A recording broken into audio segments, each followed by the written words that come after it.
Jeigu esate kūrybingas ir didelių profesinių ambicijų turintis žmogus, spalį jūsų laukia nuostabus laikas. O Venerai pakeitus ženklą mes visi turėsime galimybę atkurti balansą savo gyvenime ir santykiuose. Bet apie viską nuo pradžių.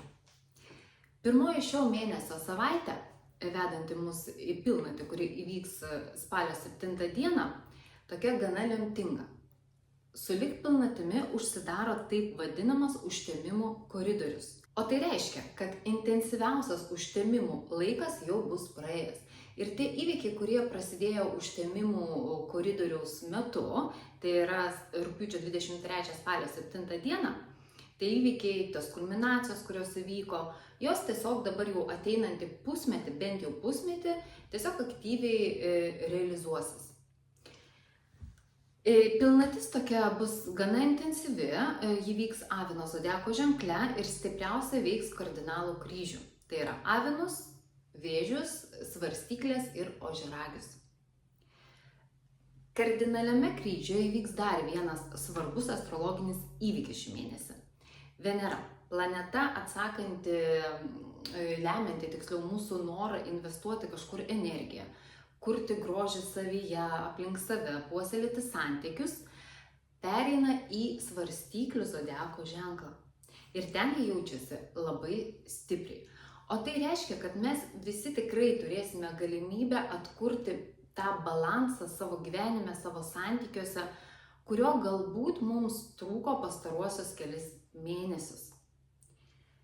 Tačiau šaukštas deguto medaus statinėje spalio 11-16 dieną Venera sudarys opozicijos aspektą. Iš pradžių su Saturnu, o po to su Neptūnu.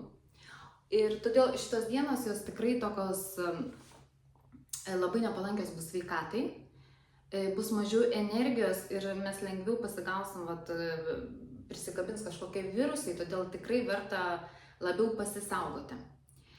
Tai painus laikas, kas liečia finansinius visus klausimus, pakankamai konfliktiškas laikas, kas liečia santykius, gali paaštrėti kažkokias religinio pobūdžio, kažkokia nesantaika, apskritai labai sunku susitarti, kad bus tuo periodu.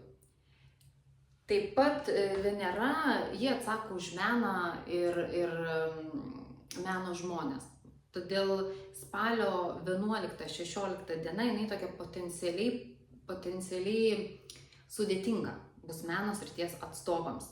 Jeigu mes norime taip sąmoningai pasinaudoti šiuo aspektu, geriausia, ką galime padaryti, mokytis tvirtai brėžti savo ribas, bet vengiant agresyvaus elgesio.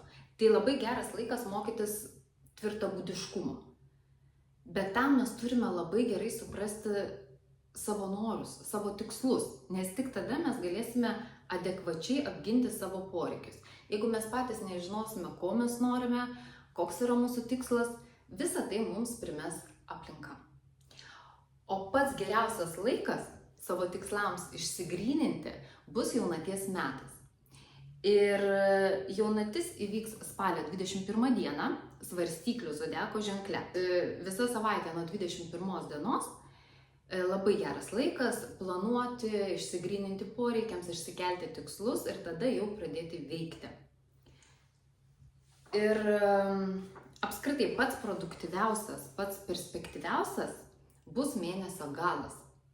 Susidarys nuostabus aspektas tarp socialinių planetų, tarp Jupiterio ir Saturno. Tai bus trinas. Tai yra aspektas žadantis mums stabilę sėkmę, ypač mūsų profesiniuose klausimuose. Ir intensyviausiai šį mėnesį šis aspektas veiks spalio 25, nuo spalio 25 iki spalio 31 dienos, tačiau jo veikimas nesibaigs šį mėnesį, kas labai džiugina iš tikrųjų. Labai stipriai, bet šitas aspektas jisai veiks net iki gruodžio 7 dienos. Todėl tikrai verta pasinaudoti tokiu rimtu energetiniu srautu. Tiesa, visus naujus projektus, visas savo iniciatyvas geriausia suspėti, pradėti, inicijuoti ar ne iki lapkričio 6 dienos. Jau kitą mėnesį lapkričio 9 dieną Merkurijus paskutinį kartą šiais metais taps retrogradiniu. Ir stipriausiai šis reiškinys mus veiks nuo lapkričio 6 dienos iki nuo lapkričio 6 dienos iki gruodžio 2 dienos. Todėl verta visas savo iniciatyvas pradėti iki to laiko, arba jau po to laiko, po to periodo, kurį vardinau. Ir Merkurijus per greita planeta, kad pati viena nesukeltų mums kažkokių labai rimtų problemų gyvenime. Nebent Merkurijus įjungia kitus sudėtingus tranzitus jūsų asmeninėje lentelėje arba labai smarkiai rezonuoja su jūsų horoskopu, kol keliauja retrogradinėje fazėje. Kitu atveju, iš esmės, retrogradinis Merkurijus, jisai daugiau sukelia tokių nesusipratimų komunikacijoje, daugiau blaškymosi, chaoso. Mes netokie objektyvūs, todėl darome daugiau klaidų savo sprendimuose, kažkokiuose procesuose. Retrogradinio Merkurijaus metu labai dažnai išryškėja anksčiau padarytos klaidos, todėl tai puikus laikas taisyti klaidas.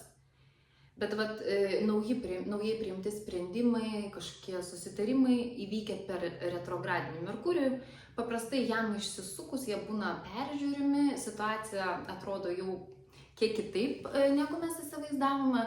Ir kaip taisyklė atliekamos korekcijos, keičiami sprendimai, keičiami kažkaip susitarimai.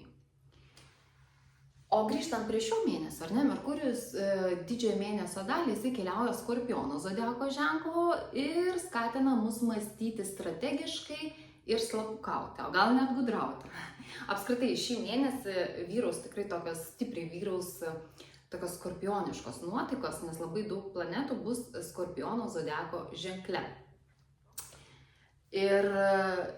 Ir tik tai mėnesio gale jau Merkurijus pereis į spalio 29 dieną, jis pereina į Šaulio zodiako ženklą ir iškart sudaro opoziciją su Uranu. Tai reiškia, kad mėnesio gale, spalio 29-31 dieną, mus gali pasiekti, švelniai tariant, šokiruojančios naujienos.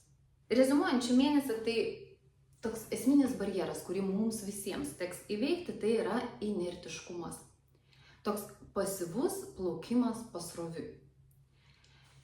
Iš vienos pusės intuicija bus žvėriškai stipri, nes net 6 planetos bus vandens stichijoje. Iš kitos pusės dažnai pritrūks motyvacijos.